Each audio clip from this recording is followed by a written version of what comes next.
everyone, I'm Yuri Godard and I want to welcome you to the second week of our series Activate. We started last week talking about two concepts, activation and deactivation. In science, it's pretty easy to understand how those work. If you pour gasoline onto a fire, you activate the reaction and you might die, so don't try it at home. But if you pour water onto a fire, you deactivate it. We also saw that the principle of activation can apply to our faith. There are things in life, or we experience things in life, or we make choices in life that either activate or deactivate our faith. And we said that sometimes what seems like a faith deactivator can actually activate our faith in a whole new way. Today we're going to talk about something else that has the potential to either destroy our faith or fuel it. And it's something that every single one of us will experience. I want to tell you a real life story of a teenage boy and his struggles with faith. That is how he tells the story. When I was in high school, my mom sat my brother and I down on the sofa in the living room and gave us some terrible news. She told us that she had been diagnosed with a terminal illness. The disease didn't have any treatment and it didn't have a cure. As a family, we would spend the next 15 years watching my mom gradually lose the ability to control her body, and there wasn't anything we could do. During my years in college, as my mom was getting sicker, I was going to church and attending a weekly Bible study. And I consistently heard that God is good, but my mom's sickness put a solid wrench in that belief.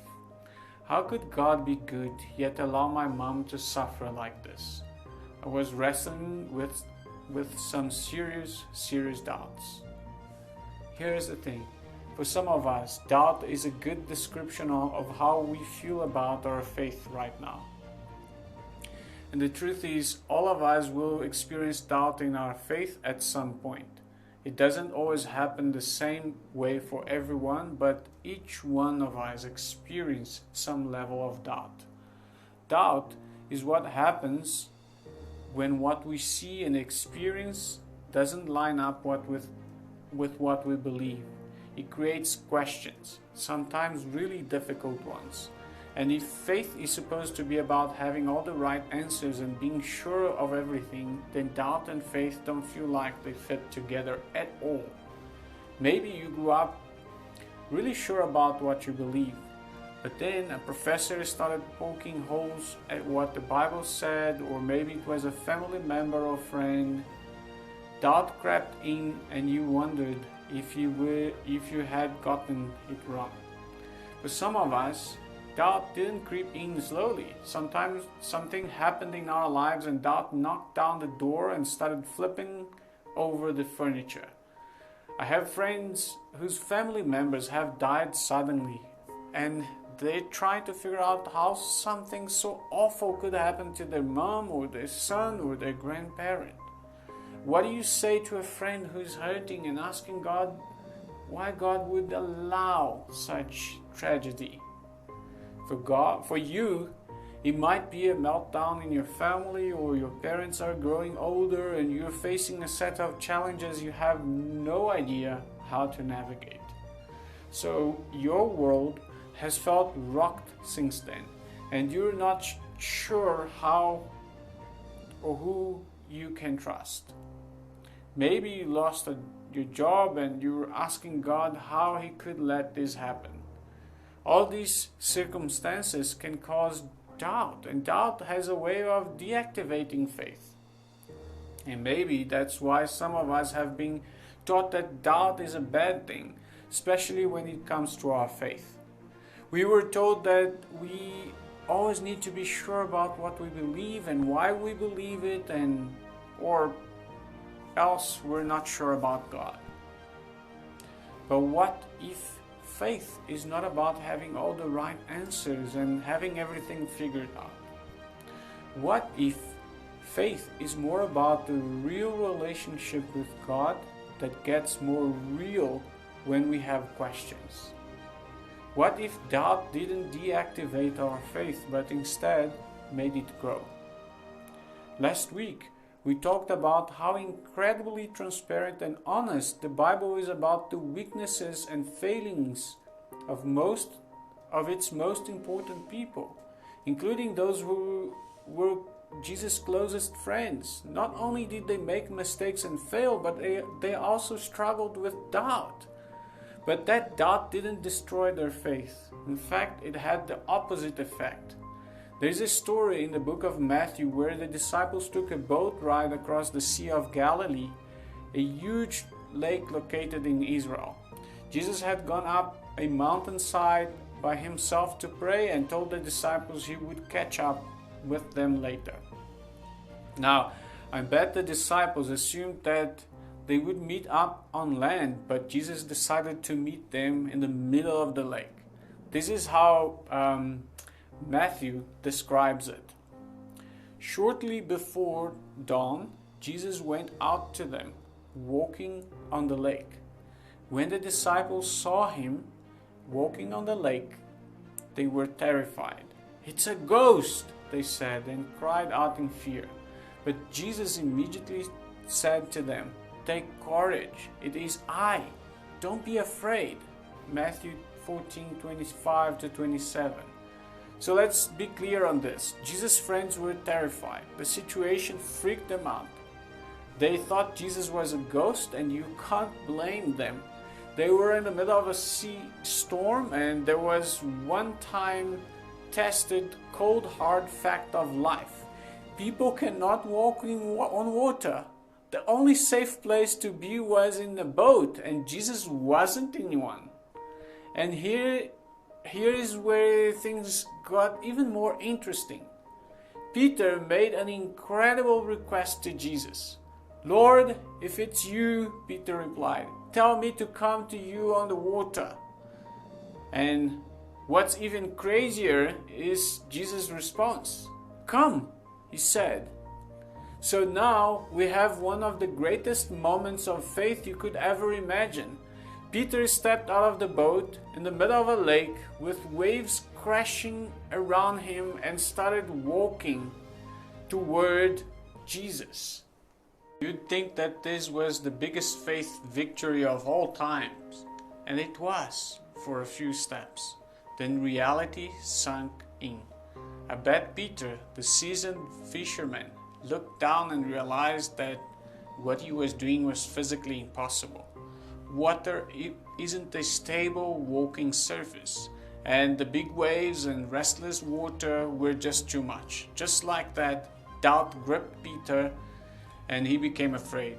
And just as if the fear were like bricks tied around his feet, Peter started to sink. But this was the game-changing moment for Peter. As his doubt dragged him down into the water, Peter did the very best thing he could in that moment. He called out to Jesus to save him. In the middle of his doubt and fear, Peter reached out to Jesus and yelled, "Lord, save me." Immediately, Jesus reached out his hand and caught him. "You of little faith," he said, "why did you doubt?" Jesus was right there to grab Peter and save him. Despite Peter's doubts, Jesus reached out. Now, this is where tone matters a lot. We can read these words of Jesus, "You of little faith, why did you doubt?" and hear judgment and anger in his words. But if Jesus wanted to teach Peter a lesson about doubting, he could have just let him keep sinking. Jesus could have given Peter a little serves you right lesson, letting him flounder around in the water for a while. But Jesus didn't. The Bible tells us that as soon as Peter cried out for him, Jesus helped his friend. As we get to know Jesus, we see that he never put people to shame because they doubted or questioned. He didn't do that with Peter, and he doesn't do that with us. Peter, learned something about Jesus he could never have learned without this experience of doubt. He could cry out to Jesus for help in any situation, and Jesus wouldn't leave. Even in the middle of Peter's doubts, Jesus was on the stormy water with him. And when Peter doubted, Jesus didn't turn and walk away, abandoning his friend in disgust, nor he did leave Peter to sink, to teach him some kind of lesson about his disbelief. Peter learned a valuable truth. His doubt didn't scare Jesus, not one single bit. Matthew goes on to say that Peter and Jesus got back into the boat, and everyone worshipped Jesus. Everyone, including Peter.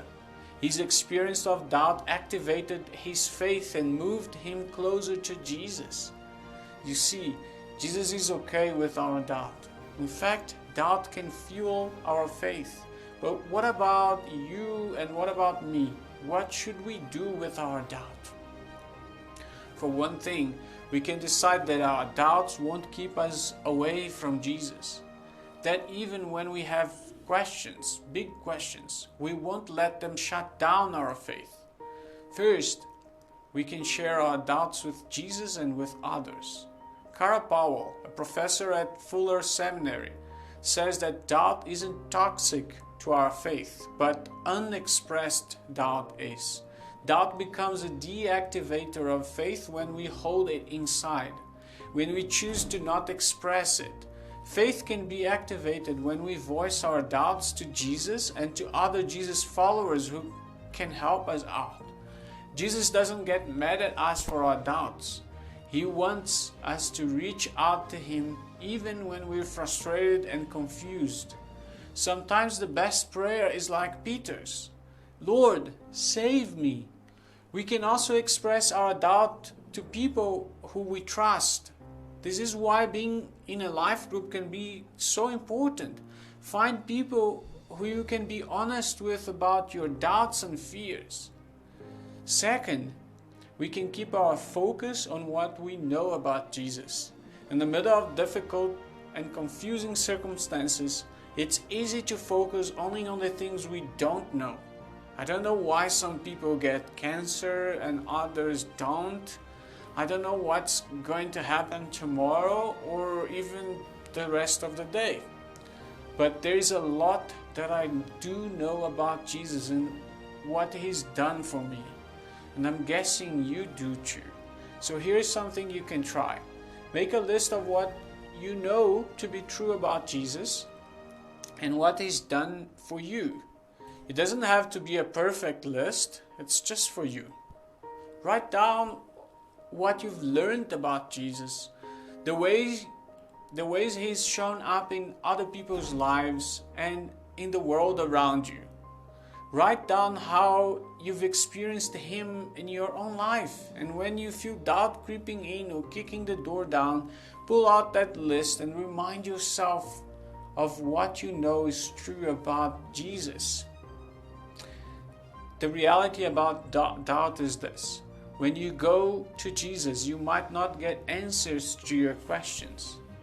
He may not give you insight into why He's allowing what He's allowing. But when you go to Jesus and share your doubts with Him, you will find what Peter found.